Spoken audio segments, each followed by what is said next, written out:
this video, I would like to share with you a very clear, simple, and profound understanding of the 12 houses of astrology.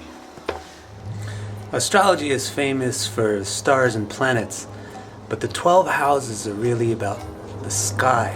The main meaning in each of the 12 houses comes from how it relates to the directions of the sky. From these 4 directions, we get the 4 primary meanings from which all the meanings of the 12 houses derive.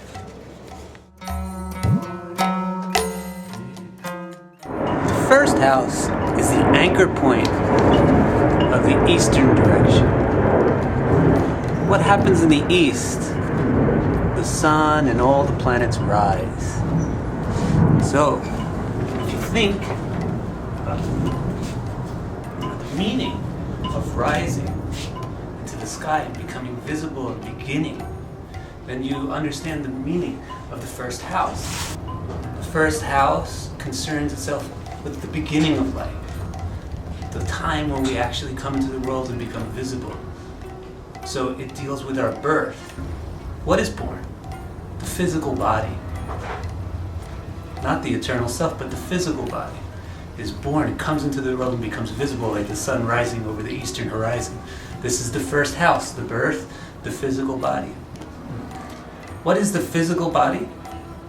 For all of us, really, the physical body is a very large part of how we conceive of ourself. For some of us, the physical body is the only way we conceive of ourselves. So the first house is very much concerned with self.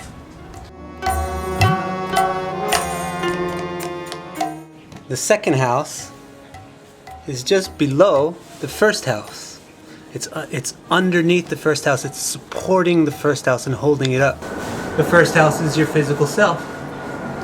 What is a very important thing for upholding and supporting your physical self? Your food, what you eat.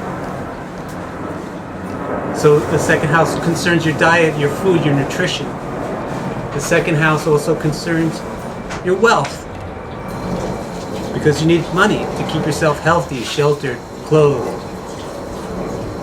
What else is in the second house? Your family. Your family are the ones that gave you your body. The first house is your body. The second house is the family, the thing which gives, supports. So your mom and dad created your body. Your whole family supports your life and holds you up. It's like a support network. So the family, the whole support network in your life is the second house. So the second house is about everything that holds up and supports the first house, you, your physical self.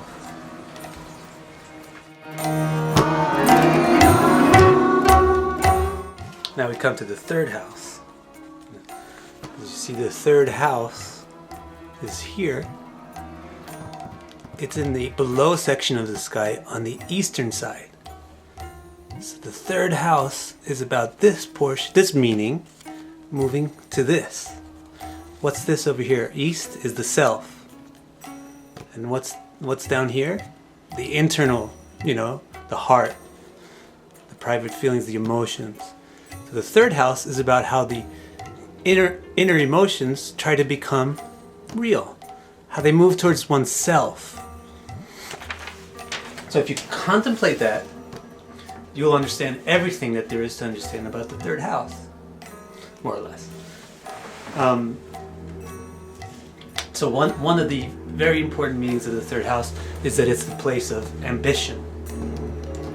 Ambition is our desires trying to become real.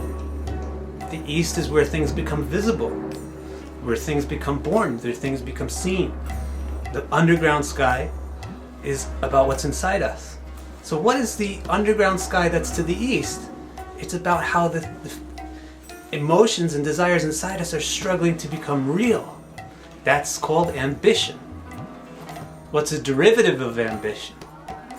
One derivative is courage, bravery. This is another meaning, essential meaning of the third house. In order to fulfill your ambitions, you must have bravery. To make your inner desires real, to give birth to your inner desires, You must have bravery. What else must you have? Willpower. The third house contains all of our ambition, and therefore contains all of our courage and our willpower. And our ability to compete. Willpower is more or less your ability to continue competing. And this is the theme of the third house. It's sort of a place of self-oriented desires and the ability to compete with other people with their own self-oriented desires so that you can make your self-oriented desires a reality. That's the third house. Another important meaning of the third house that's sort of on a different thread is communication. When the inner feelings try to become real and try to become expressed in the visible world, what happens? We make the attempt to communicate. So the third house not only contains one thread of meaning, is that it's your ambitions, and therefore your courage, your willpower, your ability to compete. That's one thread. Another thread of meaning in the third house is it's your ability to communicate and express yourself.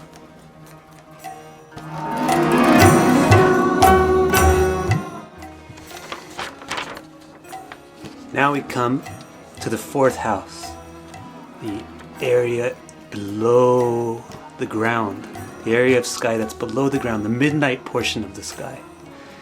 And this area is everything that is unseen and private. What is the thing which is the most inside us, the most unseen, the most private? It is our heart, our soul. So that's one of the key meanings of the fourth house, is the heart or the soul. And another meaning is all the other things which are private in our lives. From these two main meanings of the fourth house, many other meanings come. Let's take a look first at the soul, the heart. Because the fourth house is your heart, what's in your heart? Your feelings, your emotions. The fourth house deals with your emotions. If your emotions are healthy, then you're comfortable and happy. So the fourth house is the soul and the heart. In the heart are our emotions. In our emotions is our sense of comfort and happiness. And who takes care of this side of ourselves? Our mother. So the mother is also in the fourth house. All these things, mother, happiness, comfort, emotions, come from the fact that the fourth house is our heart. And why is the fourth house our heart? Because the heart is the deepest part within us. And the fourth house is the deepest part of the underground, unseen sky. Another meaning of the fourth house, as I mentioned, is privacy. All things which are private are in the fourth house. So your house, the actual place where you live, not only your house, but all of your private property is in the fourth house. The Sanskrit name for the fourth house is the nidhi, the treasure. All the things that you have, private property, things that you treasure in your heart, these are all in the fourth house. The fifth house is also below the ground, but it's on the western side of the underground sky. So it's how your inner emotions and feelings affect other people, or try to interact with other people, or try to become less limited and physical and more abstract and intangible. So how your inner self tries to interact with others. What is that? What really is that? In a word, that is intelligence. Intelligence is our ability to take what's in here and take what's out there and exchange them, make them understand one another. From intelligence, many other meanings come about. First of all is the nourishment of intelligence, which is education. Education is a very important theme of the fifth house. Who gets educated? Students. So students are also an important topic of the fifth house. Who are students usually? Children. children are a main topic of the fifth house. All along this one thread. The thread is that the fifth house is the intelligence. Therefore, the fifth house is education. Therefore, the fifth house concerns students. And students are children. Therefore, the fifth house refers to all these things.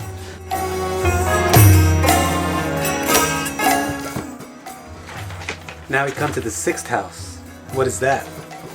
The sixth house is just below the western portion of the sky. It's the area just below the western portion of the sky. So it's the spot that's holding up the west. It's supporting the west. What's the west? The west is other people, right? The first house, the east, is where the self is born. And the seventh house, the west, is the non-self, other people. So what is the portion of sky that holds up other people? What does that mean? It means that the sixth house is all about people that don't support you. They support other people. Your opponents. All of your opponents and all of your detractors are in the sixth house. The sixth house is about the people that actually oppose you by supporting others. And the sixth house has another theme related to holding up the seventh house. What is the seventh house? The seventh house is death. Why? Because it's the west, the sunset. The east is the life, the beginning, birth. And by the time the sun comes over to the west, it sets. It's about death. What is the sixth house then? It supports death. What supports death? Disease. So you can understand. The second house supports the first. The second house is about health, nutrition, good food. On the other side of the sky, the seventh house held up by the sixth. What's the sixth house about? Not health, but disease, which supports or brings about death. What else is the sixth house about? The sixth house is not about wealth like the second house is. The second house is about wealth, which supports you. The sixth house is the opposite. It's about debt. The way your money supports other people is in the sixth house. The sixth house is also about your chores, your daily work, the way that you have to support other people, your housework, your chores, your 9 to 5. That's the sixth house. The way that you support other people. All these things, isn't it interesting? Isn't it cool? All these 12 houses can be understood so simply just by knowing their position. You know what the 4 cardinal points mean. Just by knowing those 4 cardinal points, you know all the 12 houses. Just by knowing the position of where that house is.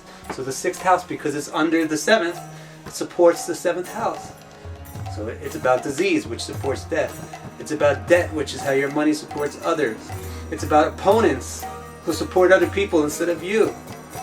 It's about your 9 to 5, your work a day, how you support other people. It's also about your confusion. Why is it about your confusion? Because the seventh house is about intangible things. The first house is where everything rises and becomes tangible and seen. The seventh house is where everything sets and becomes mysterious, unseen, invisible. If something supports mysteriousness, it's confusion. So the sixth house is also about confusion. Opposite to the first house in the east is the seventh house in the west. What happens in the west? Everything that rose in the east sets. Everything that became visible becomes invisible. Everything that began ends. Where the first house was about beginning, the seventh is about ending. Where the first house was about becoming visible, the seventh is about becoming invisible. Where the first house is about becoming tangible and real, the seventh house is about becoming intangible, unreal. So, you get the main theme of the seventh house actually is death, is leaving, going away, becoming invisible. So the first house is like coming in, And the seventh house is going out, becoming invisible, kind of like this road takes us away. The root meaning of the seventh house is that it's opposite the first. Therefore, where the first holds birth, the seventh holds death. Where the first holds beginnings, the seventh holds endings. Where the first holds visibility, the seventh is invisibility. Where the first is the self, the seventh is the non-self. Of the non-self are all these other people in the world whom we relate with. These are our relationships, and amongst our relationships, the very prominent one is marriage. And these are the essential meanings of the seventh house.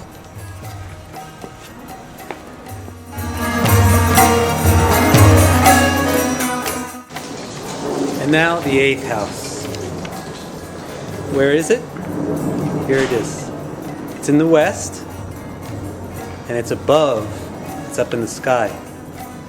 The eighth house, being above the seventh house, is where all the wind and rain and weather is that erodes the seventh house. So the eighth house, the theme of the eighth house is that it erodes the seventh house. So the eighth house, therefore, you can understand it simply by breaking it into two themes. One theme is occult, and another theme is life force. See, the seventh house is about death. It's the opposite of the first. The first is where you're born, the seventh is where you die. The eighth is up here and it erodes the seventh house. What could erode death? Life force. The power of life erodes death. And so the eighth house holds the power of life. It is not correct that the eighth house is the house of death. The seventh house is the house of death. The eighth house is the house of life, the house of the life force. Why then does the eighth house have to do with longevity? Because when your life force runs out, that's when your longevity is up and you die. But the eighth house is actually about longevity, not about death. The eighth house holds the power of life, which erodes death. That's also why the eighth house is connected with sexual power. Sexual power is the power to create new life. What does the creation of new life do? It cheats death. The human race continues, it survives, it goes on, because we keep having babies. And so the eighth house gives us this power to erode death, to erode the seventh house, to erode the sunset where everything becomes invisible. So the eighth house is about life force and sexual power. The eighth house is about the occult, another theme. What is the occult? Occult actually means hidden, invisible, unseen, mysterious. What is the seventh house? Is where things disappear. Like when the sun sets, you can't see it anymore after it sets. All the stars go down in the west and they become invisible. So the seventh house is about things becoming intangible, unknown, unseen. The eighth house is above it. It erodes the seventh house. What could erode intangibility? The ability to see the invisible. The ability to know the secrets. The seventh house is about secrets. Things becoming invisible. The eighth house is the ability to know those secrets.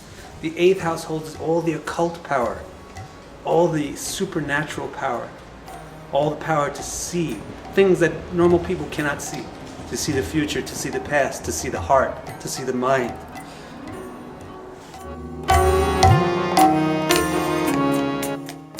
The ninth house is in the upper portion of the sky to the west, on the western side. So it's about how the role in society affects other people, how the role in society affects intangible things, how the role in society affects others. So what does that mean, how our role in society affects others? It means our sense of morality. The ninth house is all about our sense of morality. It's about how what we do affects others. That's what morality is. And so the ninth house, the key meaning of it is morality.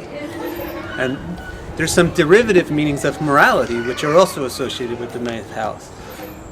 One derivative of morality is your character. your moral character. And so in the ninth house, we find a person's moral character. Another derivative of morality is your philosophy, what philosophy of life you have. And so the ninth house is about philosophy. Another derivative of morality is religion, which is a type of established philosophy and morality. So these are all the themes of the ninth house. Everything that has to do with morality. Even all the people who teach morality, teachers, gurus, priests, religion, philosophy, higher education, character development. These are all the themes of the ninth house because they're all connected with how what you do in the world affects other people.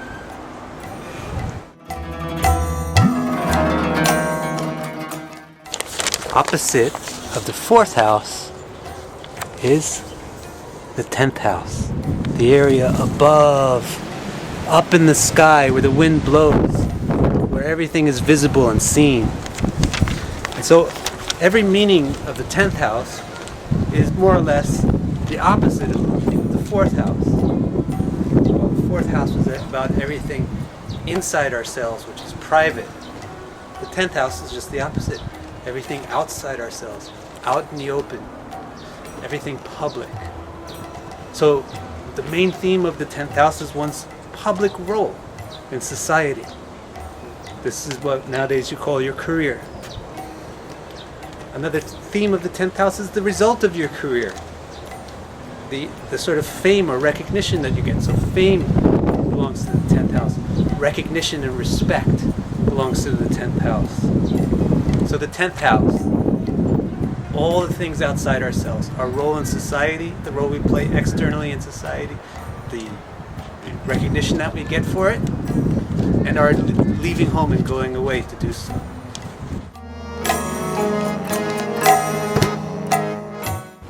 The 11th house is in the upper section of the sky, but it's on the eastern side. So the 11th house is about the themes of the visible section of the sky moving towards the east. What is the east? The east is the self. What is the upper portion of the sky? Your external life, your role in society. So the 11th house is about how society affects us and how our role in society affects us personally, physically, tangibly. So the major theme of the 11th house is profit. What's profit? Profit is what you get as a result of your fame, as a result of your status, as a result of your career. What you get personally towards you. So profit is the main theme of the 11th house. What else? What else comes from profit? Enjoyment. Kind of like not private enjoyment, but social enjoyment. The kind of enjoyment that you get when you go to a movie theater, when you go to see a play, when you see dance, when you hear music, when you go to a concert, when you hang out with your friends in the park. These things are all in the 11th house. The way society affects you, the way you are able to profit from society.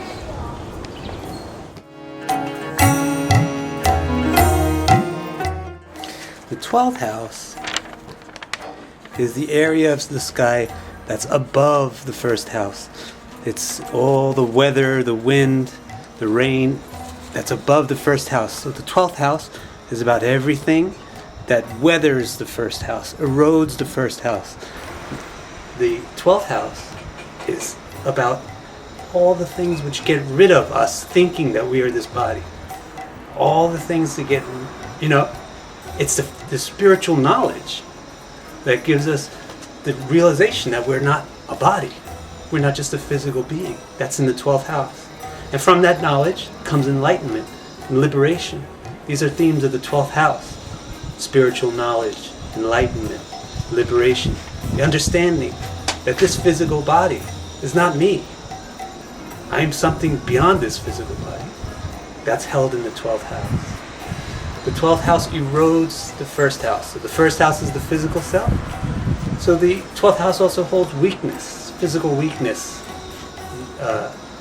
It also holds physical expense. The ways that we get rid of our energy, the way that we spend money, we get rid of our physical resources, the way we give up our physical resources. These are all themes of the 12th house. The 12th house has some derivative themes, which are interesting as well. The 12th house is the attempt to escape the limitations of the first house. The first house is becoming a limited physical reality, a physical body. The 12th house says, you're more than that. So the 12th house holds the attempt to escape it. If we're lucky, we attempt to escape our physical reality by getting spiritual knowledge, by getting enlightened. But on the path there, we also feel attracted towards different types of fantasy, different types of dreams, science fiction, drugs, hallucinations. Any way to escape our limited physical reality. The actual experience of orgasm is actually in the 12th house for two reasons. One is that it temporarily releases you from the physical limitations of your body. And two, it expends your physical energy. It erodes your physical energy. And so for these two reasons, the sexual pleasure is in the 12th house. So the 12th house is everything that erodes the physical body, the first house. It weathers the first house. Spiritual knowledge and the liberation and enlightenment which results. All of our expenses, all of our loss of energy. These are all themes of the 12th house. So I hope that I've been able to successfully share with you my understanding of the 12 houses. It is not my intention to explain every single meaning of the 12 houses because that's not possible. All of your life is contained within these 12 houses. So how can I, in a couple of minutes on YouTube, explain your entire life? But what I hope to do is give you the framework of knowledge by which you can figure out what house pertains to any topic. By knowing the 4 cardinal points and what they mean. The east is where things begin, become real. The west is where things end, become unseen. Below is where things are invisible and private. Above is where things are visible and public. And then the 12 houses take their position on those 4 cardinal points and get their meaning by their position. And by understanding that each house has a central theme. And those central themes I've tried to deliver to you in this video. So, thank you very much for listening carefully for all this time to the video. And I look forward to seeing you again on the next video I make, which will probably be about the 12 signs. Thank you.